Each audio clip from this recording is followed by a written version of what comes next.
Again, as always, I'm very honored to be here, and I see some familiar faces, which is nice, and I also see some new faces. So as I said before, if I speak too fast or I speak too slow, just raise your hand and say, hey, can you speak up or can you speak a little bit slower? Also, if you have questions, what things that that you don't understand, just raise your hand. For many of you who were here last week, we will use this technology called PolyV.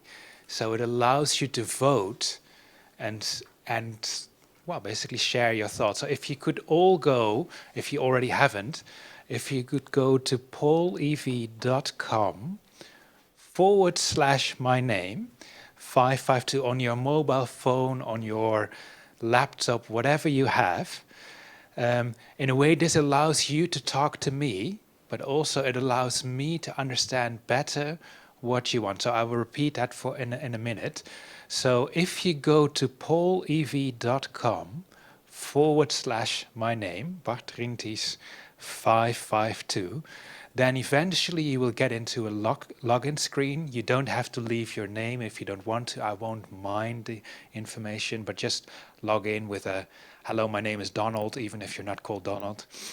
And what I would like you to think about and maybe answer is, what is the first thing that comes to mind when you hear the term learning analytics? So apparently I'm a professor in learning analytics, and perhaps this is the first time ever that you heard about the term learning analytics.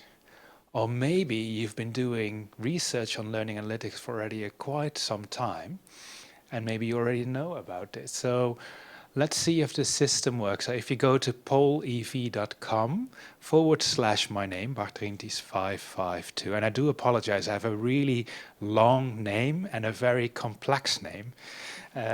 But it is quite nice because people are starting to put in things. So some of you are saying it's about data, it is about rational, it is about numbers, so that is quite nice. So I'm just going to give you a little bit more time to log in because, of course, but everyone has to get used to the system. It's quite nice that someone put learning in between brackets, which is quite nice, and I don't know if somebody dares to speak up to say why he or she thought that it is about learning.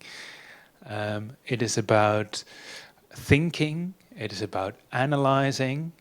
Data is becoming slightly bigger, so some of you have already put data into us, which is good because it is about data.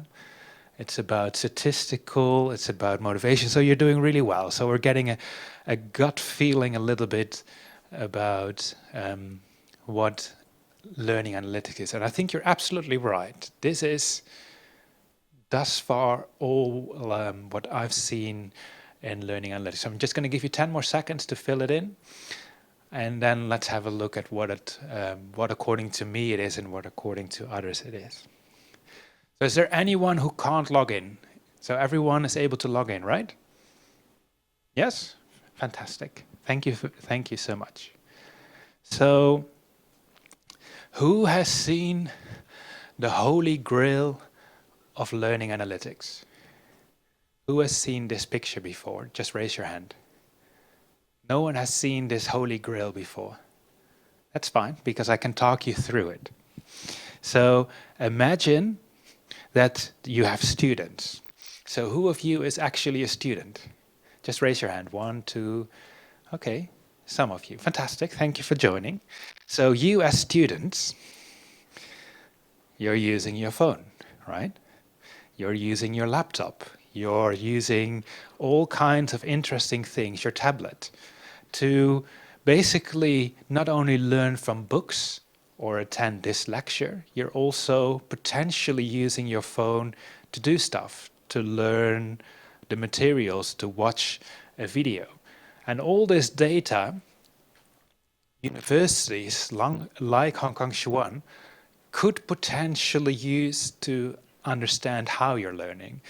Hong Kong HKSYU perhaps is not using this. The university that I work at the Open University, we have 170,000 students, and we mine all of the students. in terms of where they're clicking, what they are doing, and what they are saying. Because we think we can better help the students. So while you're typing in your phone, while you're watching a particular video, we then have a learning management system. And I heard from Jason, you're using Moodle. Yes.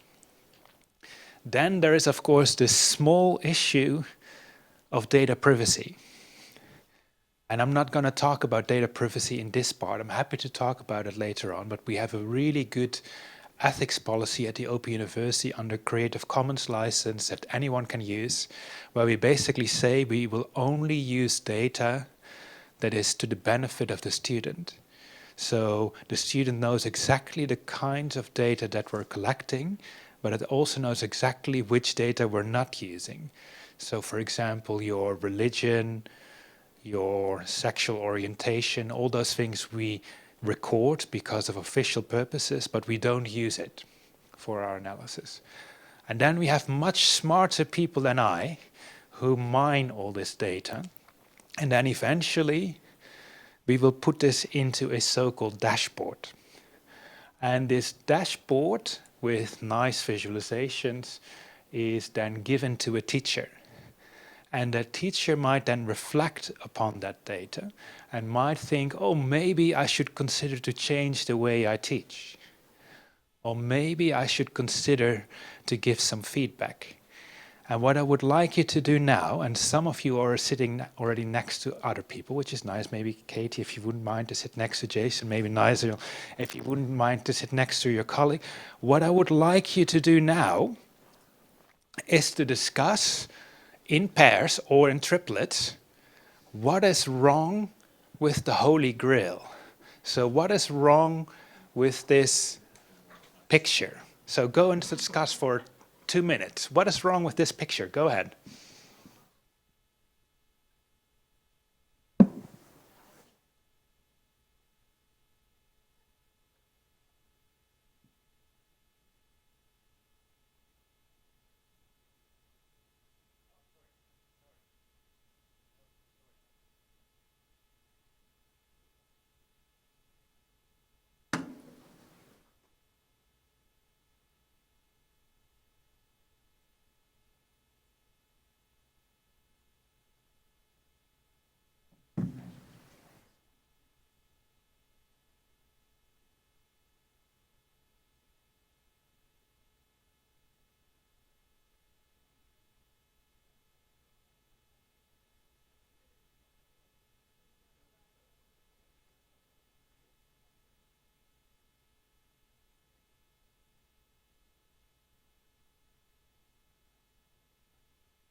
So for those who can't come up with good ideas, I can give you some of the answers and then you can vote, but you can continuously talk.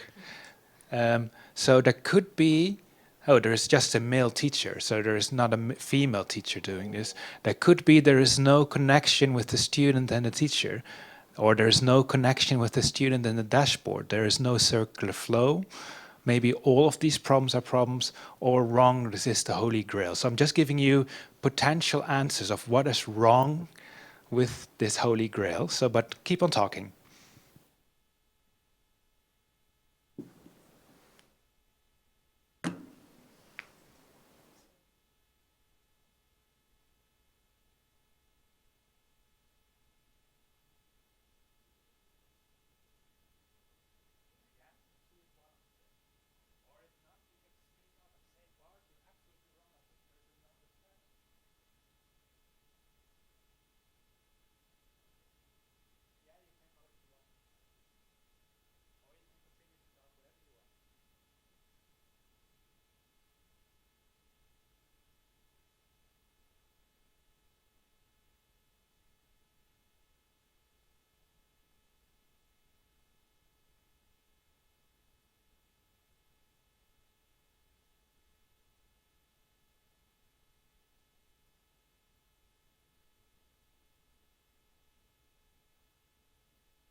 So I'm giving you 10 more seconds to vote.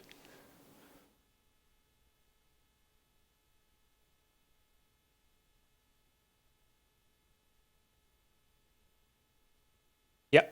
So as soon as you submit, the percentages will change. But you won't, I will be able to see who said what, but you can completely anonymize it. And also, so no one else in the room will know, oh, I've selected the wrong model, because it's only me that knows this afterwards. Okay, so most of you indicated there is no connection between the student and the teacher. Some of you have indicated there is no connection with the student to the dashboard, and some of you have indicated there is no circular flow. So for those who indicated there was no connection from the teacher to the student, would you like to articulate why do you think this is a problem? Is there anyone who would like to speak up? There's no right and wrong here. We're all among friends.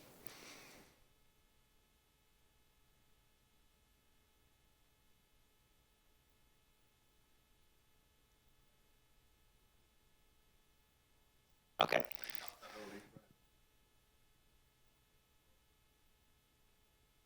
Yeah. Yeah. It is complex. I agree. But there's no right and wrong in this. So some of you indicated there was no connection between the student and the dashboard. So you are students, some of you. Does anyone want to say what you feel about that?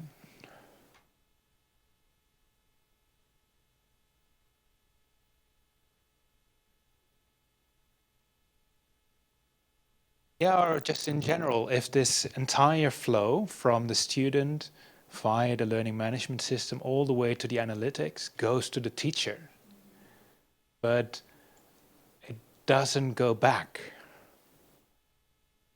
how would you feel as a student? Happy, sad, couldn't care? Any thoughts? There's no right and wrong here. We're all amongst friends. Do you have an expansion? Yeah, we can look at a dashboard. Yeah. On the dashboard. Okay. I know it's a dashboard. Yeah. I can show you a real dashboard of our institution. Yes, so that to give a little bit of an idea what we do right here, right now, while I'm sitting in Hong Kong, my teachers are doing in the real world. I will have to kill you after this, because this is real data. I'm kidding. I've anonymized the data. But let me have a look if I can open up the data. So what you see here is a real dashboard. It is being anonymized for you. So you actually don't see the course. It's an arts course because it starts with an A. But you don't know the course. And what you see here as a teacher, first of all, is the overall view of the course, where we are currently in week 16, right? The 2 points you see here, or the 3 points, any guesses what that might be? Those are the assessment points when students are expected to do certain assessments in this course in arts. And what you see, the orange, is the current cohort. And the current cohort, let me just see how many students we have in this lovely cohort. We currently have, oh, sorry, this is the wrong screen. I already went to an individual student. I do apologize for this. So let me go back to the main screen. It takes a little bit of time because, of course, it connects to the UK and then back to Hong Kong. So let's see what happens. Yes, here we go. So in this course with 392 students, one person no longer is with us. We have 328 students who have logged in last week, and we think that 274 out of those 392 students will be successful. So this is the dashboard, and what you then see, for example, the orange, this is the grade that on average the students got on their first assessment.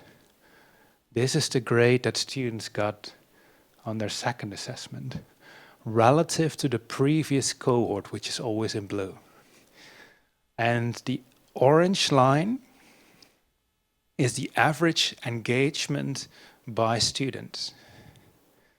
And the blue line is the average engagement of students in the same course last semester. So, do we have better students this semester relative to previous semester based on the data that you see here?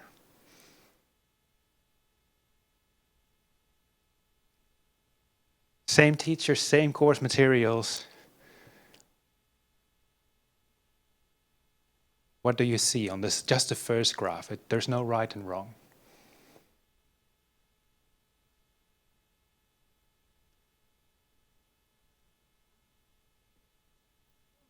Same, but they are less active. Yes. On average, the students get the same grade, right? They get, if you look at it from this side, they get around 75 on the assessment. But the virtual learning environment engagement is always lower than the average. And of course, as a teacher, that's interesting. So you get a little bit of gut feeling of the overall cohort. There's this saying in wine, I don't know if you like wine, that some years are better than other years. But overall, yeah, it's an interesting fact. So the next thing that our teachers can do is to look at the actual students. So here comes a pretty picture. So these are the first random 25 students in the cohort. So the teacher can sort from high to low. A teacher can sort in all kinds of ways. But just to talk you through this, so the first student, who was called Sophia, on the first assessment got 80. And we predicted the student to do well, so she got a green score. On the second assessment, she got a green score. We predicted her to do well, and she again got a very nice grade of 80 out of 100. And the third assessment, because we were in the third assessment, she was predicted to do well with 80. You then wonder, how do we predict this? Right? How do we know that the first student, Sophia, who that's not her real name, why she did well? Well, we can click on that student, and then it will go deeper into the system, and then it will extract all the activities that that student did over the certain period of time. And if I actually click on it and not just click on it, sorry. It's always a drawback when you do a live demo. What you are going to see here is this student relative to all other students. So this is a real visualization of that particular student. And what you see, the blue is now the average, and the orange is what she was actually doing. And not only do we then show the average engagement, we also know exactly all the kind of activities that this student was doing while she was clicking through the course. So we know which videos they watched, which lectures they watched, whether they chatted on particular activities. And what you see here is a kind of, okay, we predict based on the activities of the student that the student is doing well in week 1, is doing well in week 2, etc., etc. So this is a good student that is clicking on, in between brackets, the right materials and is doing the right activities, right? So I've shown you a good student.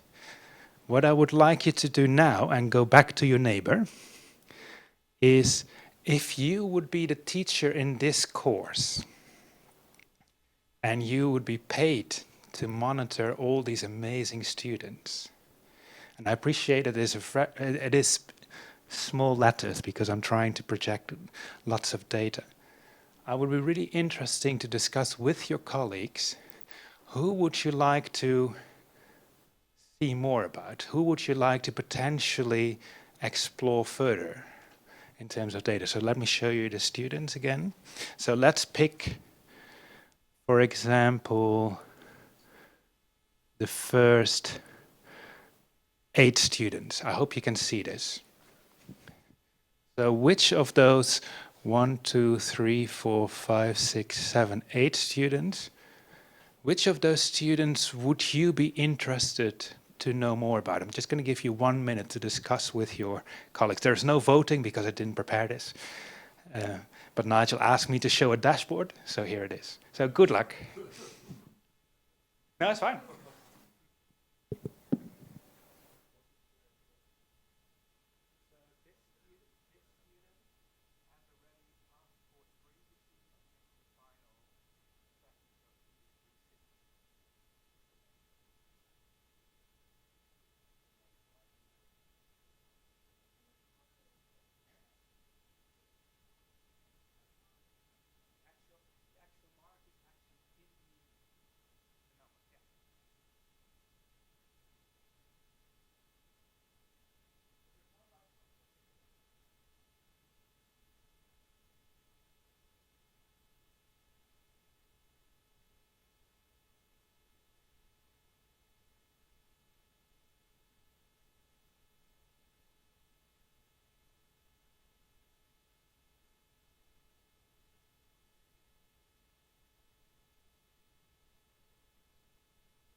So have you reached a conclusion in your group which students you would like us to look at?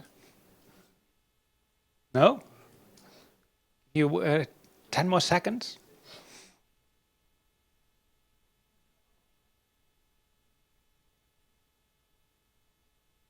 Okay. So if I may ask you 3 lovely ladies. Yes.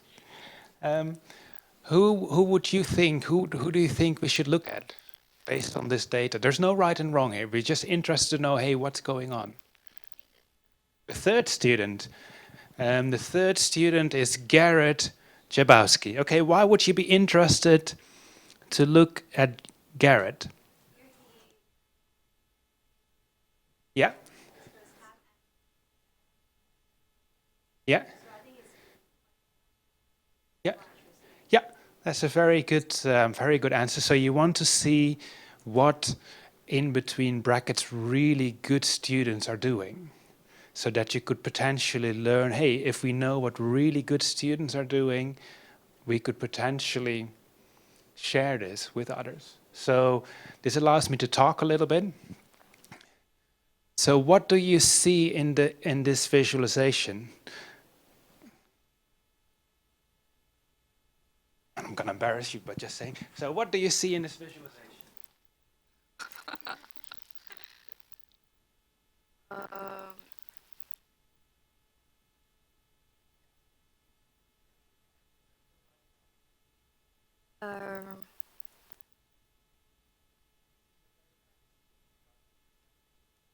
I think so. Yeah, in the meter, I think it's quite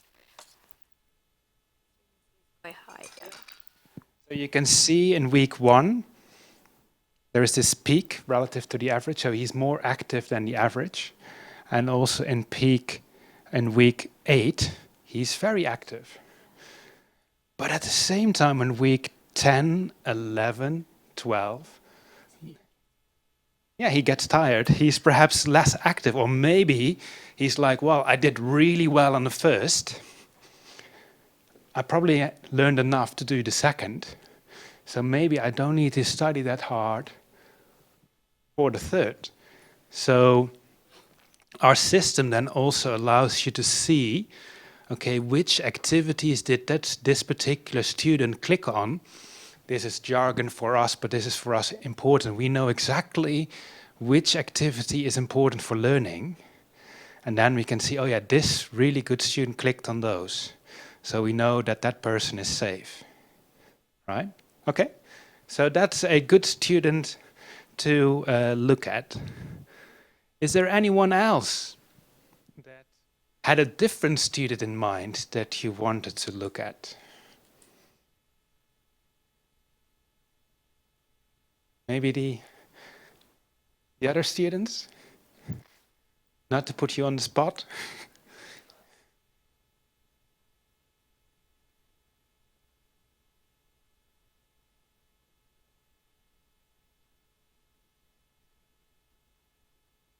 No, you had no idea which student you wanted to focus on? That's fine.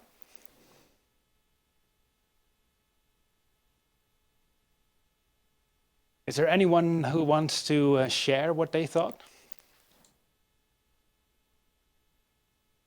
Maybe some of the teachers here, what you as teachers, which one would you be interested to look in?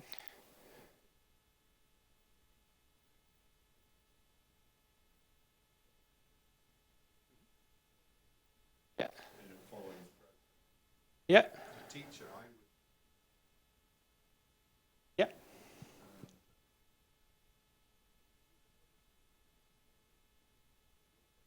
Yeah. Yeah. So before I go into that, which is that? I mean, Garrett is clearly not at risk. Red dots are presumably Yeah. fail grades. Yeah. So let's, for example, indeed look at Tommy. Tommy had 56 out of 100 on the first one, and then suddenly had 29. And then the computer predicts orange for the next one. So let's have a look at Tommy and why Tommy is that particular student. We'll take a little bit of time to generate this data. Go. So this is Tommy. Tommy is a very interesting student. I've never seen Tommy before. I literally do this for the first time with this particular student. So I'm also interpreting the data like you.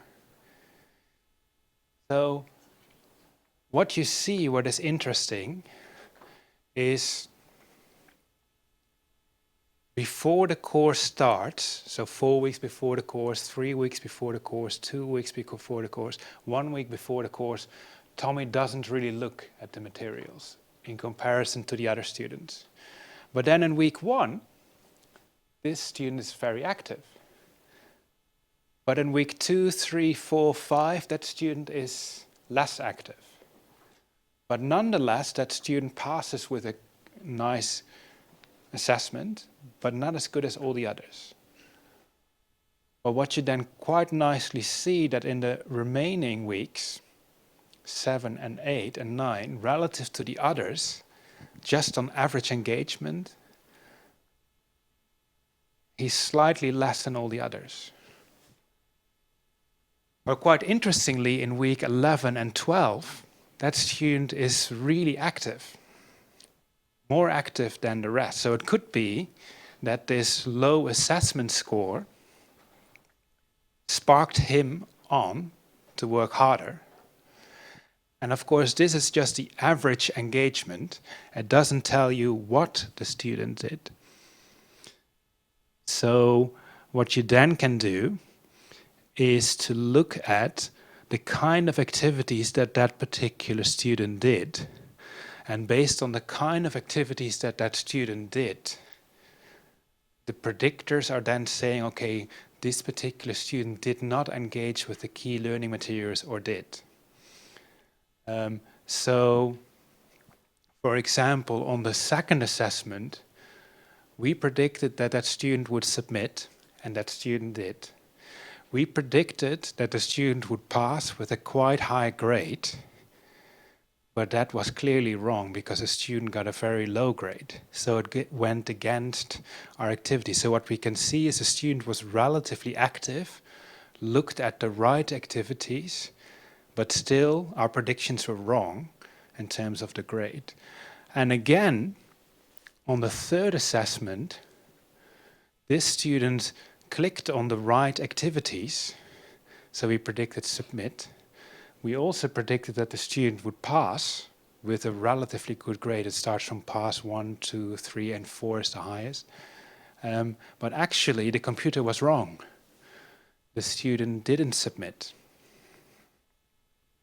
So this is a question. What do you then do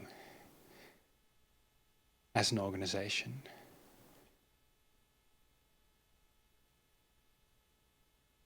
So I'm hoping, because we predicted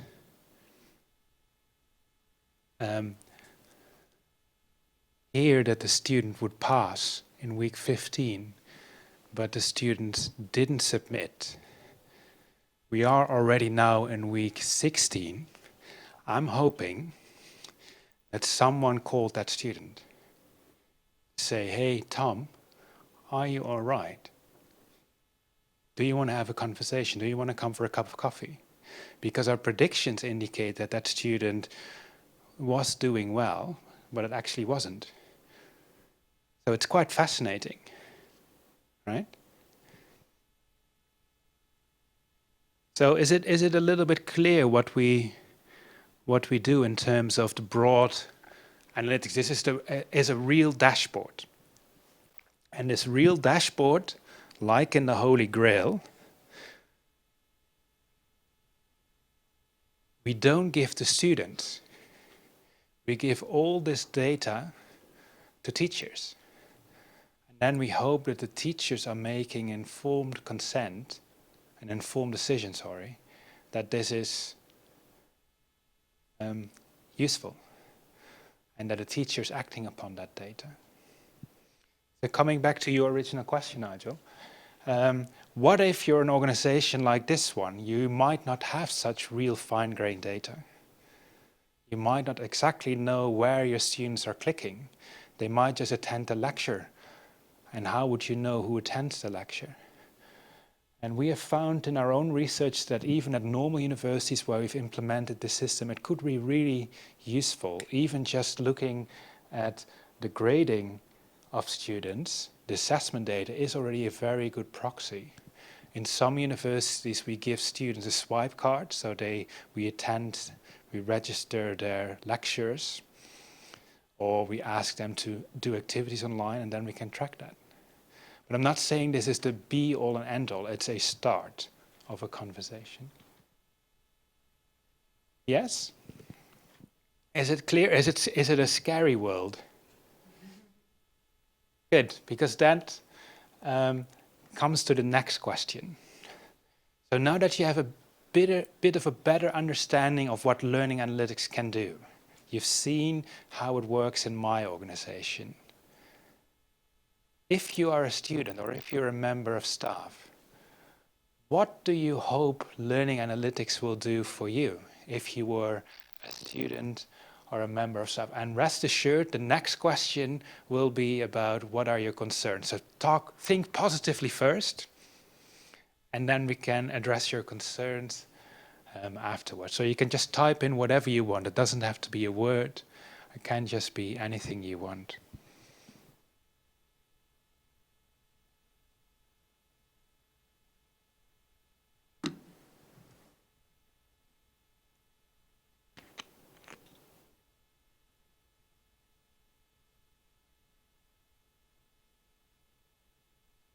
Somebody is really optimistic, which is nice. I've asked you to be optimistic. So it could actually improve the teacher-student relation, because as a teacher, as I've shown you with the Open University dashboard, you can actually see what your students are doing, or vice versa. You as a student can indicate, hey, I need a little bit more help, or hey, I want more challenging materials. Somebody is saying, to know which teaching materials methods are beneficial for students? Well, to help to prevent dropout of students, very good. To motivate students to study. You're coming up with really interesting ideas. To take the dashboard as an example, I hope I could know the prediction of performance, since I think it would be a potential way to motivate me to do better and a way to attain the goals. So I don't know who posted this, but this is an excellent quote. So there are universities in the UK, Nottingham Trent, where this data is actually shown to students. So you can see whether you're performing on average, or whether you're performing above average, or whether you're performing slightly below average. And it also then gives suggestions of things you could do to even reach higher. Okay. To improve achievement motivation of students, to proactively engage with students who are struggling, yes, because in this dashboard we could just literally sort all the students who are red and give them a call or email them, hey, Nigel, are you still alive? Hey, Katie, are you doing well? Okay.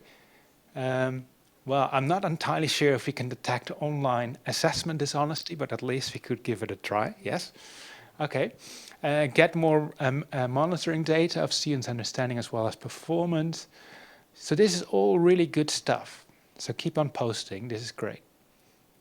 So at the same time, you might be a little bit petrified of all the things we can see from students.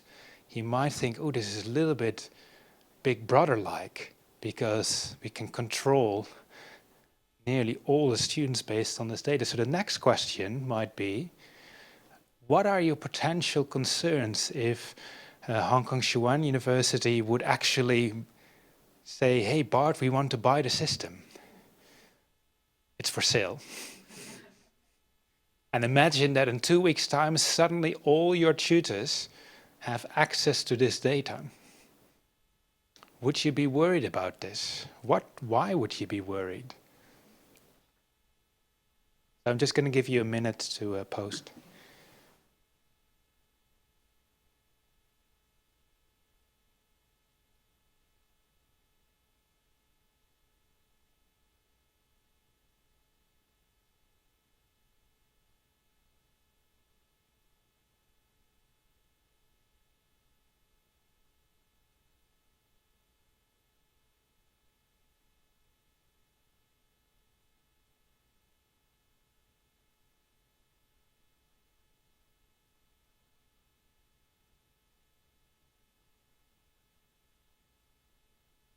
Yeah, so there are some really good words coming up. There is this notion of, sorry, I apologize, privacy. Maybe I don't want my teachers to see all my data. Maybe I have a right not to do anything for 12 weeks and then study for the next assessment in week 13. Why does a teacher need to know that I didn't do anything for 12 weeks? Or maybe I did work very hard for 12 weeks and then I watched a couple of episodes of Games of Thrones, for example. What about workloads? Who is going to check all this? Is it going to be the teacher that has to do this? Do we have to get some admin in to do this? How do they know about this? What about the unfair predictions of performance based on stereotypes? I think that is a very good question. And this was also a concern by many of our students at the Open University. They were afraid because they were black, green, blue, white, because they were a woman, because they didn't study economics but wanted to study economics. All of this could potentially influence the data. So how do you know that this is going to influence this? Perhaps it's self-fulfilling. If you're doing bad, then the predictor says you're not doing well, and then perhaps you're just getting worse and worse and worse because your tutor is continuously saying, hey, Bart, you're not doing so well. And then you think like, oh, if the teacher calls me, clearly I'm not doing well. It is a lot of data to process, indeed. And what about providing some form of automation? So I'm going to open the floor to you.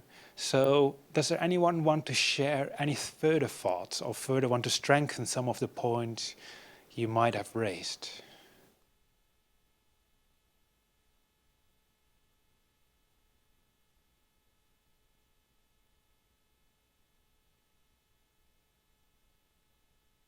Nigel is thinking. Well, I'm interested in the I'm interested in that we're sitting here with our mobile phones in a kind of lecture sort of situation, right? So it's very easy to imagine that all of our, because this happens in other institutions, there are guys who are developing programs. You sit in your lecture theatre and the lecturer is pulling up the answers all the time from the students. You know, it's highly interactive. And if you have that, if you use the software for that purpose, then it's difficult for students to feel kind of left out or not engaged, and they can actually also monitor what their other students are responding. So it kind of keeps it has an effect of pulling up the students to a kind of some form of common lowest common denominator of what they're understanding, and the teacher at the same time then is constantly aware of where he's leaving the bulk of the students behind and where he's actually got them with him, so in a sense keeps the lecturer or the teacher on track with what the students can handle and how fast or slow he needs to go or she needs to go. So I just that's my main thing, is I'm taking the whole way that you're gathering the data here for analytics as something that has potential. The technology has tremendous potential for having a far more interactive curriculum. So, do you want it? Yeah. So, not only are we as lecturers in other universities already able to see how you're thinking, we can also see, oh, Nigel previously had all the answers correct, but now suddenly he doesn't seem to have it correct. So maybe Nigel is not feeling so well. Or I normally have these 10 very eager students and they're not here. So in certain lecture rooms, automatically an email goes out, hey John, are you all right? You haven't been going to a lecture for 2 days. So there's really interesting ways to think about, okay, not only tracking, but also thinking about, okay, are we on the same page? By just this, I can see that you are thinking in similar lines as I'm thinking. If I never asked this, I would have no idea. At the same time, there might be people who never respond, and maybe then as a lecturer I can see, okay, maybe I should talk to John or Joe. Okay. Is there anyone else who wants to share anything on this? Who thinks? Yeah. Yeah. Yeah. Yeah. Yeah. Evaluation, yeah. Yeah. everything. Yeah. And effectively, it's kind of Yeah. data analytic Yeah. process Yeah. that is kind of Yeah. recycled, and Yeah. teachers perform very Yeah. well on them, and they get Yeah. some kind of recognition Yeah. and so on. But it's Correct. mainly geared Yeah. in the open-ended. Yeah. But generally, Yeah. somehow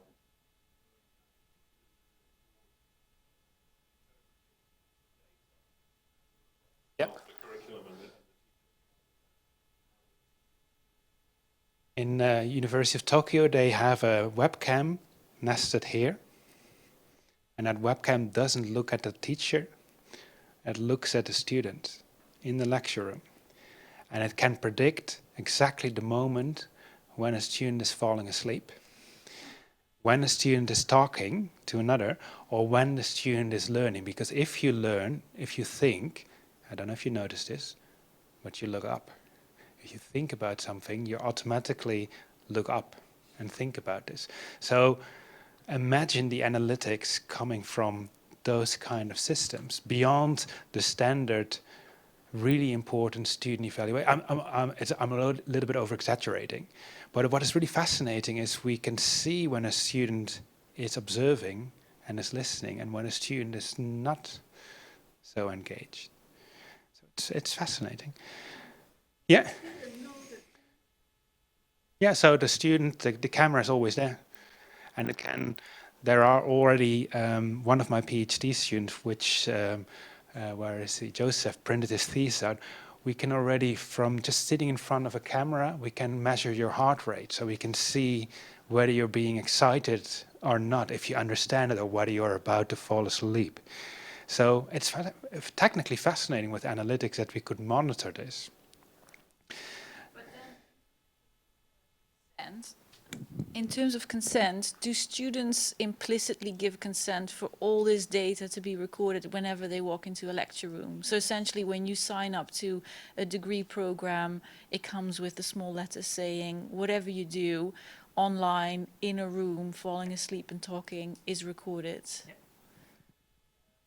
That's why I'm coming back to our amazing data privacy. So we have a data privacy statement. So when a student registers in our course at the Open University, we basically give them a complete information of what we collect and what we don't collect. And then they can either agree with this or not. And we continuously negotiate with the students, do we need all this information? So for example, our analytics shows that, for example, your social background seems to be very important, but our analytics actually shows that it doesn't really matter.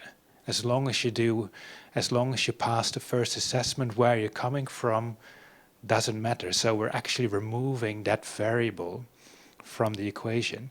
But next time it could literally be, if we find that you're excited sitting behind a video cam, then we will ask a student, is it okay that we collect your video cam data? And then students can say yes or no. So it is in consultation with the student. I think the way how we are set up, we don't want to force students. We want to bring students along to this. Okay, so are there any other questions or concerns? Okay, so as you, I think, have already seen, big data is very difficult and very messy. And normally I would not show you the dashboard beforehand, but I have a nice story, I think. And the next picture is me, but I do apologize, it's me wearing cycling clothes. So this is me. I am the European champion of cycling for people with a transplant. Oh, sorry. I have a kidney transplant from my mom. So you know that I've won the race, right? So what I will do now is show you lots of data about my race. And what I would like you to do again in groups is to think about, you know I've won the race, but how did I actually win the race? So did I, and I do apologize, if you're not into cycling, you have to learn really quickly.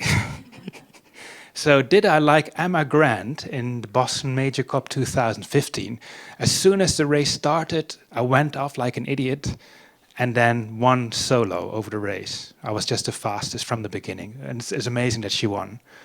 Or did I, like my hero, Marianne Vos, she's from the region of my wife, she was the strongest on the final climb, and thus she won. Or did I, again like Marianne Vos, wait all the end till the sprint, and then sprint as fast as I could and won? Or did I, like Chantal Blaak in 2017, on the final lap, when no one was really watching, I snuck away, and then no one chased. So I will give you all the data I have, and you know the outcome, and you have to predict what I did. So this is Strava, for those who are on Strava. So you can see the race course I was racing on. You can see the profile of the course. You can see my speed, how fast I was going. You can see the power I was putting on the pedals. You can see my heart rate, and you can see my cadence. So what I would like you to do is, again in pairs. So we are currently, the finish line is here. I am here, so the finish line is around 14K, and we're quite close to the finish line. Talk to your neighbor and discuss how did I win the race. Good luck.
How super intelligent you are. Which of the options did I do?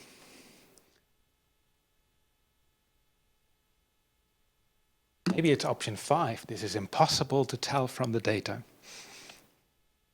There's no right and wrong. Of course, there is a right because I've won. And I appreciate cycling is not as popular here as it is in the United Kingdom. I've seen 1 or 2 cyclists and I was like, oh, you're very brave to cycle here.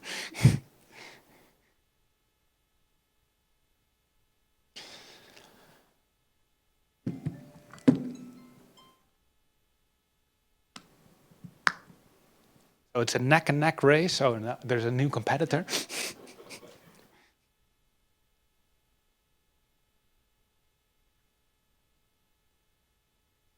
The good thing is that the correct answer is on the board now.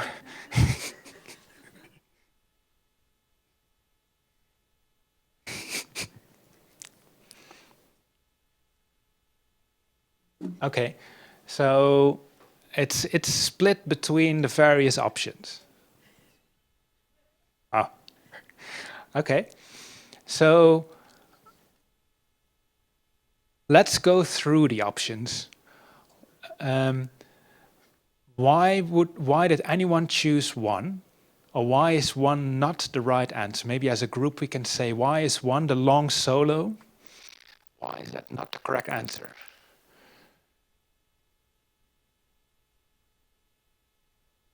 Everyone looks really puzzled. That's great.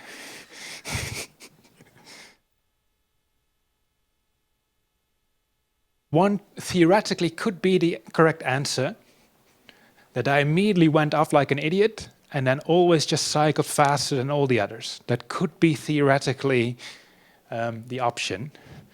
But I can't cycle 46 miles an hour for 14 kilometers. So I probably wouldn't be able to survive that. Okay, so I think 15% that you were the strongest on the climb. Okay, why can that by definition not be the correct answer? My wife has indicated it's a pan-flat course. You can also see this is water. But I'm giving you all the information, right? So 2 can't be the option. Okay. Option 3, I was the strongest in the bunch sprint. Why is the bunch sprint option not the correct option? And you can see that from the data. If you know that the finish line is at 14K, right? When you're sprinting, when is your speed the highest? Most likely at the finish line, because you're sprinting with 20 other men in Lycra. You wouldn't expect that the speed would go down close to the finish line. So option 3, unfortunately, is also not correct. It is indeed option 4. I don't know who chose option 4, but well done for choosing option 4. I broke away, and you can see this from the data, I broke away around 12K with lots of power. When no one was watching here, I cycled as fast as I could, hoping that no one would follow me. Then I briefly had to wait for the curves of the corner. And as soon as I came out of the corner, I again pedaled as fast as I could. And then I saw that no one was following me, and I rolled over the finish line 15 seconds ahead of everyone else. But what does this metaphor show you? The metaphor that this hopefully shows you is, I can give you lots and lots and lots and lots of data, but you can't look into a person's head. You can't necessarily look into the motivation that people have. You also can't look at what other people are doing. So what is quite interesting, and it's a metaphor, that no matter how much data you collect, it's never going to be the be-all and end-all of learning analytics. Yes? Shall we have a break, or shall we briefly continue? There's no multiple choice question here. It's either yes or no. What do you want?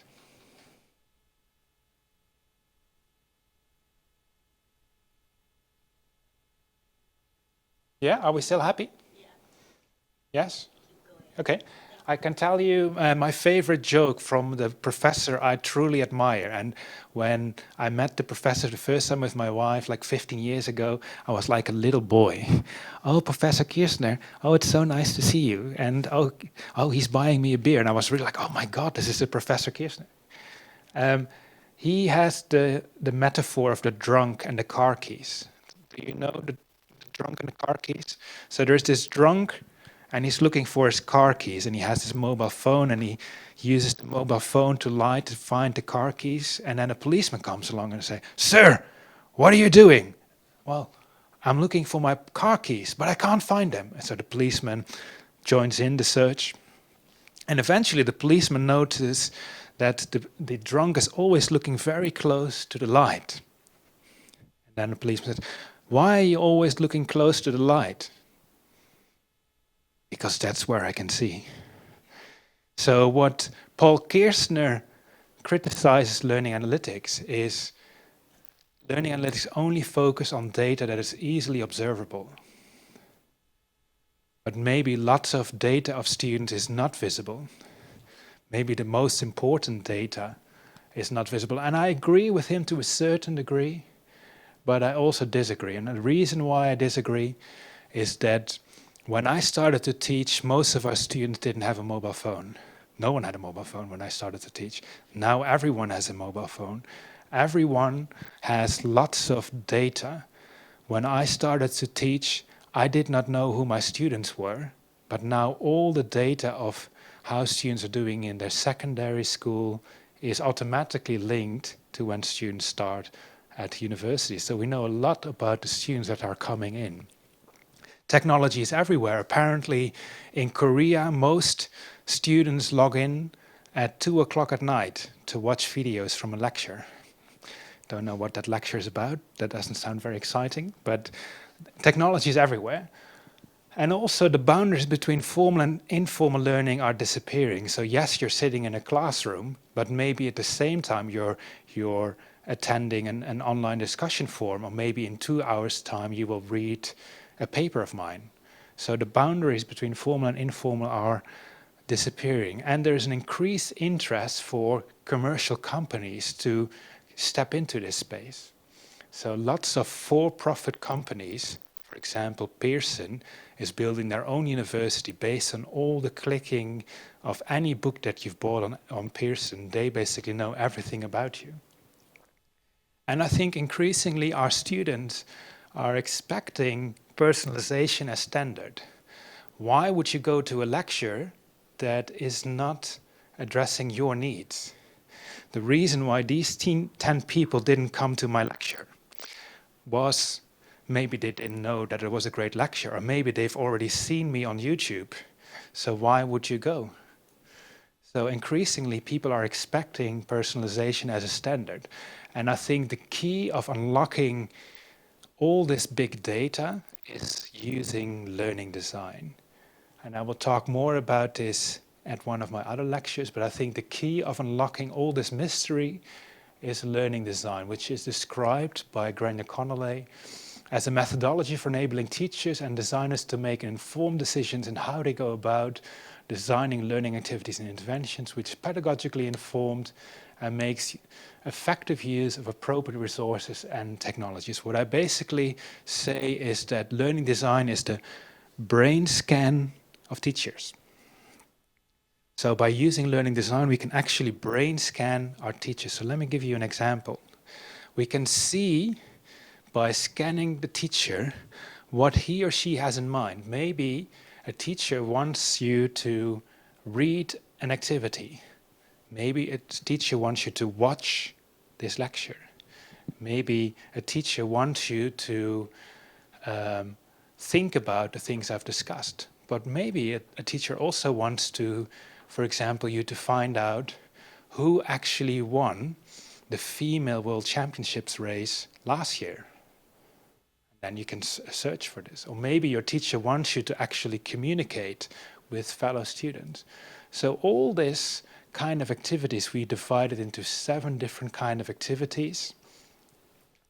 We basically use to get a brain scan of our teachers. So let me show you how this works in real life. This is a computer programming course at the Open University, and I apologize for the small font. What you see in this course is in week 1, the teacher has designed 10 hours of reading and watching, as simulative, and then has developed 1.5 hours about finding and handling information. For example, in this computer programming course, the teacher says, find out everything you know why Java is a bad programming language. And then they can go online to find out why that is the case. And you can see that, for example, in the first week, students are expected to study 13.3 hours. And this teacher is an interesting teacher. This teacher thought, I'm going to ask students to really learn how to program. So that teacher designed, activities in week 5, where in week 5, the teacher designed an activity where 19.1 hours are so-called experiential. In plain English, this means you're experiencing something. In this case, learning to program in Java. So they gave a concrete programming task, which was also assessed for 10 hours. So that teacher designed a course which in week 5 consisted of 35.85 hours of workload. And that's a lot, especially when you teach at a distance, when students are expected to study for 10 hours a week. So, but this teacher is smart because he's teaching computer programming. He said, if I give students free the week beforehand, they should be able to cope. Right? Do you think that is the right answer? So let's have a look. I'm just going to skip this course. So I will give you the answer in a minute. But this is the Open University. And the Open University is depicted in one nice box plot. And we did an analysis with 157 courses at the Open University. Any idea what a typical course at the Open University looks like? Based on the data that we're providing here, of 157 brain scans of teachers.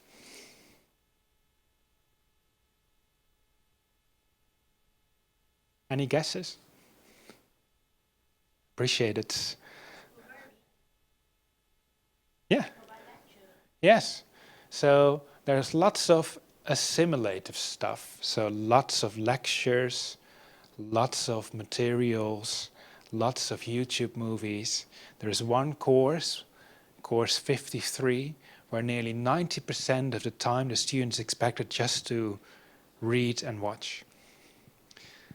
And at the same time, there is a course called 57, where a lot of time the student is expected to participate in assessment activities. So this could be a mathematics course where students are continuously getting very small exercises and continuously work through. At the same time, what you see in the middle is very few courses actually are very interactive. So at the Open University UK, most courses do a lot of talking, a lot of reading, individual, and a lot of assessment, but not a lot of these kind of interesting activities where students have to, for example, communicate with others. So what I would like you to do now is to think about this university. You study at this university or you work at this university. What do you think is the most common design of your university? What kind of activity out of these 7, and you can just, again, use PolyV and you can just pinpoint, oh, I think it's mostly interactive, or I think it is mostly finding information.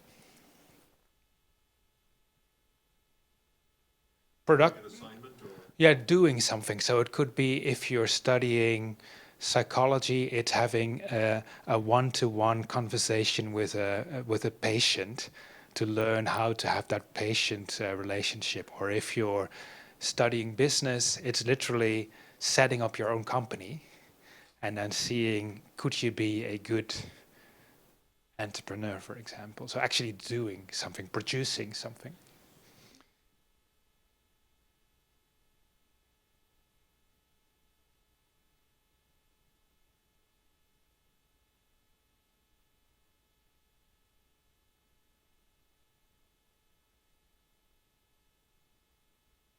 So it is quite nice to see. So several of you think that there's actually some really good communication happening in your course. So communication that could be student to student when you are working in smaller groups, or it could be student to teacher, or it could be teacher to student. Also, lots of you are saying, well, we have a lot of assessment. And several of you are saying, oh, there's a lot of listening, watching, reading, and there's nothing wrong with watching and reading. If you're studying English poetry, you probably want to read lots of English poets. If you're studying biochemistry or social work and social counseling, you would hope that not only that you would read lots of books on social counseling, you would also hope that you would actually work on authentic cases. So it's quite interesting. So as a design, it seems that your university is quite similar to the Open University. right? It's very interesting. So of course the question is, does this matter? Does it matter how teachers design courses, and does this influence how we behave as students? And my short answer is, it absolutely matters.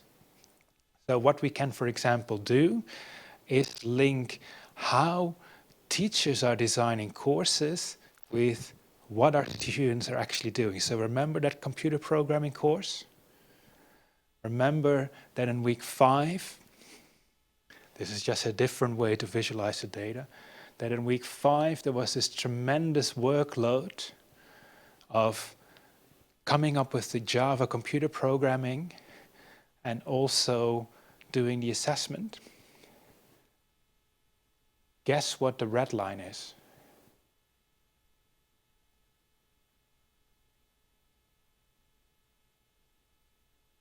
Any guesses? This is the average engagement by students in this particular course. So a teacher designed 35 hours of activities in week 5 and said in week 4 there are no activities. Did the student follow the suggestions by the teacher? Yes? No? No, because what you can see is that students work most in the week when they were supposed not to do anything. Because all the students were smarter than a teacher. They mostly worked on the computer programming course well before the deadline, because they probably knew that they couldn't work 35 hours in that particular week. Any idea what's happening here? So there are no activities penciled in by the teacher, but still students are spending on average 200 minutes online. Reading weeks could be, yes. This is in the UK Christmas. So even in Christmas or Easter, many of our students are still working. So if you would do this for hundreds of modules to see how teachers are designing courses and what students are doing, what I've basically shown you previously with the dashboard, and if you do this repeatedly, what we found, and this is a quite shocking result, is that 69% of what our students are doing is determined by us teachers. So I'm going to repeat that. What you students are doing is determined for 69% by how we teach. So when I meet teachers who say, oh, my students are so lazy, or my students say, oh, I have to work so hard. For 69%, this has nothing to do with the students, but it all has to do with how we as teachers design courses. So we're basically saying that with all this big data and learning analytics, we can basically help our students to get a better design for their course, to really maximize their potential. So if we, for example, decrease the assessments here and replace this with a bit more communication, we will see that students will start to become more active over time. So it's fascinating. We have the key in our own hands in terms of changing our students. And then we did big data follow-ups. And this is the last slide, and then I will call it a day, and I will share some of the results afterwards. We split those teachers into 4 types of teachers. And I would like you to gamble. So one type of teacher, maybe this is, I'm not going to mention names, but maybe this is Katie. In a constructivist learning design, Katie basically is just giving lots of really good materials and lots of lectures, but no interaction, just lots of lectures. Then we have Nigel. Nigel thinks that in order to really learn the materials, you need to frequently test whether a student understands the language, and you continuously work with the student.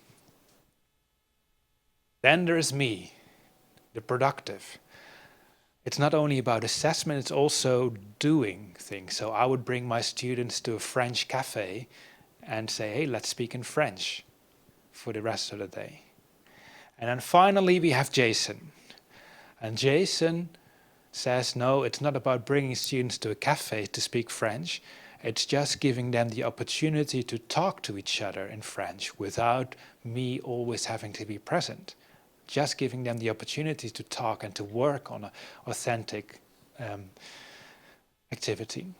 So what I would like you to think about is which of those 4 teachers leads eventually, because it will appear magically here, to the best performance in terms of the best number, the most number of students who make it all the way till the end.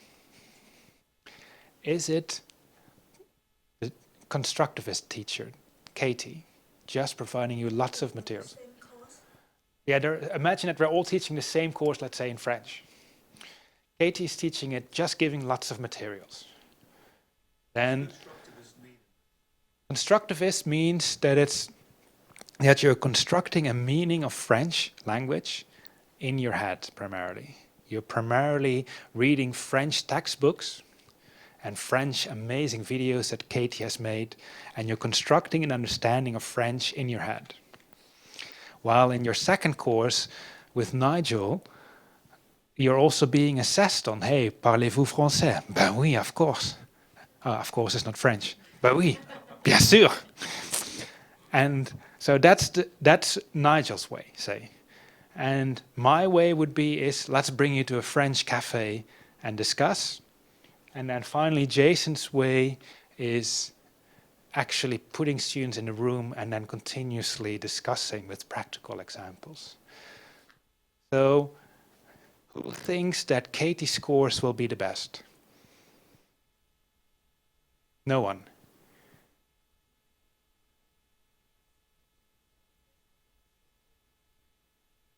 Yeah, so Jason could still at the end of the course say, this is a 200 words in French, translated back to Cantonese, or hold a conversation in French. Comment ça va, Jason? Tout va bien? Right? So the assessment at the end could be exactly the same, but the way how you teach is just different. So who thinks that Nigel's course with lots of assessment could be good? Nigel himself doesn't believe in this. Okay. Who believes that my course of productive, of going to that French cafe? Yeah? Oh, thank you, Nigel. You're saving my... Who thinks that Jason's course, by just talking to each other, learning French?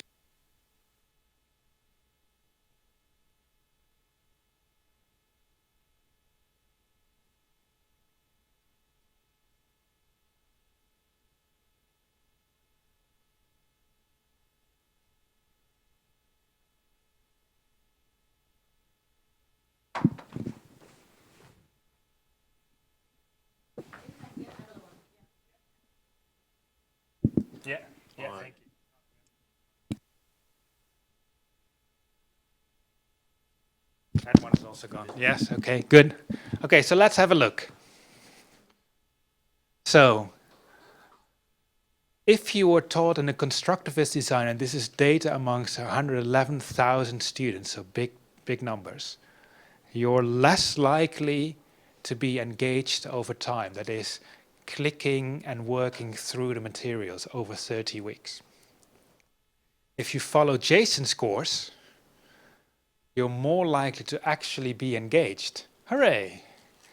Because you continuously have to talk in French to other students. But then there's this interesting, tricky challenge. We found that lots of engagement in the learning environment does not lead to happy students. And we also found that lots of engagement does not necessarily lead to our end goal of getting lots of students all the way over the finish line. But what we did find was that Katie's scores received the highest student satisfaction. So students seem to like receiving lots of materials at the Open University, at my university. They really love it. And in particular hated Jason's course. In particular if they had to talk to other students. I'm sorry, Jason. But the best predictor whether or not students actually made it all the way till the end of the finish line was not whether they went to a French cafe, whether they did lots of assessments, whether they did lots of readings. It was actually when they had to work together in groups. So this is quite shocking because the data shows, should we teach with high student satisfaction, or should we teach to make sure that students pass the course?